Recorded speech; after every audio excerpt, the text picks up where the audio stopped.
Yeah, amazing show. Very happy to be a part of it. Very happy to be nominated, and very happy for the show to be well received around the world, man. How's it changed your life? It's like night and day, you know. Phone was ringing moderately before, but now it's ringing a lot. So, I'm very happy, very happy. Yeah. More doors open. Yeah, exactly that, man. I've been doing this for a long time. I'm 43 years old, and I've been working for a long time, and it's good to get the recognition for some of the great stuff that I've been doing over the years, and long may it continue, I guess. 1 second. Patricia, one more time. Patricia? Yeah, it was totally a risk. At the very beginning, they gave me one script. I was barely in it. I'd have a million questions, and then every answer they'd give me gave me 1,000 more questions. But I really trusted Ben, and I love sci-fi, and I thought Dan was really interesting. So, if you're going to go on a wild goose chase and jump into the void, you might as well do it with Ben Stiller. To your left. It's Arquette.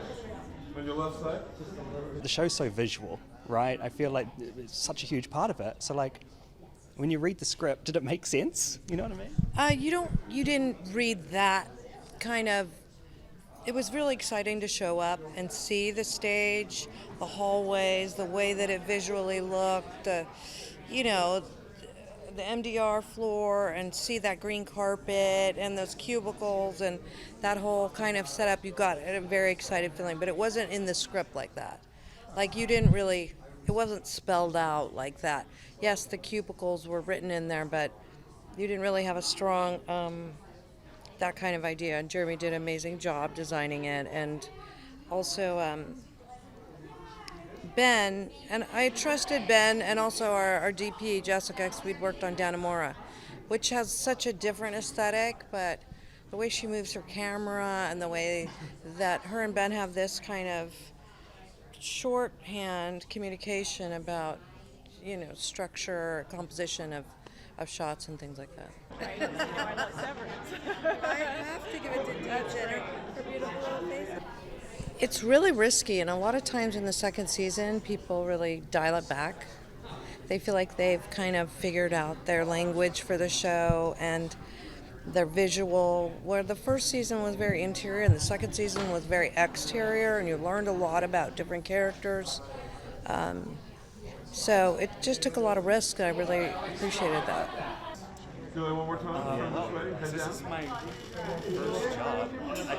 Taking yourself out of Hollywood, how does it change, I guess, the way you think about it? Because you're outside of it now. It's very different to when you're here and you're in it and you're doing this and you're... I like being able to be outside of it. It feels better for my mental health and just for my regular life to live somewhere where no one really cares what your next job is, and it's more about like bringing the kids to school and making dinner and taking walks and going up to London from time to time to see shows, get our culture, but like just kind of be someplace beautiful.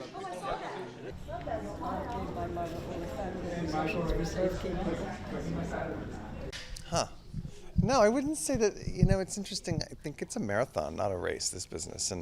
And I have never really had a moment where I thought, oh, everything's different now. It's been very gradual, and I'm grateful for that, because I think I would get overwhelmed if suddenly like everybody wanted me at the same time. I think it's much better to pace yourself, and when they come and they want you, then really pay attention and say, oh, they want me. What is this about? What is this? And Shrinking was, I auditioned and I didn't know anybody involved, and I've gotten good over the years of like making an audition and sending it away and then like forgetting about it. I used to be the person that was like, hey, anything about that? Call my agent every day. But this, I forgot about it, and then all of a sudden I got a call. Hey, we got an update about that show, Shrinking, and I was like, oh yeah, what's going on with that? And they're like, well, we really thought it might turn into a test deal. And I was like, oh, so it didn't? And they're like, no, you got it. Which is crazy, because I thought I was going to at least have to do a chemistry read with Jason Segel. I'd play his best friend.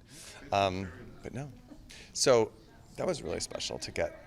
So I felt like that was a step. We're making steps. Yeah. Well, there's no table. Just cut your left. You don't have to listen to I'll straddle the sea and I'll be. It's ridiculous, right? And I'm British now too. Good, thanks for having me. Whether you like it or not.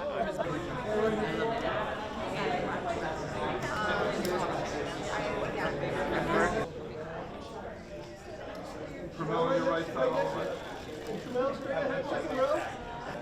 Getting it on the cartoon.